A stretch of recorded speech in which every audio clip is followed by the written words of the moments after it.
হরে কৃষ্ণ, রাধে রাধে। আজকে আমরা জানব মহামন্ত্র মালাতে জপ করার নিয়ম। জপমালাটি ডান হাতে নিতে হবে প্রথমে এবং বৃদ্ধাঙ্গুলি ও মধ্যমার মাঝখানে ভিডিওতে যেমন ছবি দেখানো আছে তেমনভাবে নিতে হবে। তর্জনীটিকে কুলুষিত বিবেচনা করায় হয়, তাই এই আঙ্গুলটি জপমালায় স্পর্শ করানো হয় না। প্রধান গুটিটির পরবর্তী গুটিটি থেকে শুরু করুন। জপ করার পূর্বে পঞ্চতত্ত্ব মহামন্ত্রটি উচ্চারণ করুন। জয় শ্রীকৃষ্ণ চৈতন্য প্রভু নিত্যানন্দ শ্রী অদ্বৈত গদাধর শিবাসাদি গৌরভক্তবৃন্দ, এভাবে 3 বার বলতে হবে। এখন মহামন্ত্র জপ করুন। হরে কৃষ্ণ কৃষ্ণ কৃষ্ণ হরে হরে, হরে রাম রাম রাম হরে হরে।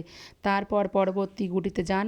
এভাবে 108 বার জপ করার পর আপনি পুনরায় প্রধান গুটিতে পৌঁছাবেন এবং তখনই এক মালা পূর্ণ হবে। এখন প্রধান গুটিটি অতিক্রম না করে মালাটি ঘুরিয়ে নিন এবং পুনরায় পঞ্চতত্ত্ব মন্ত্র উচ্চারণ করে পরবর্তী মালা শুরু করুন। জপ করা সহজ, কিন্তু সর্বোত্তম ফলের জন্য যথাযথ সম্পন্ন করা উচিত।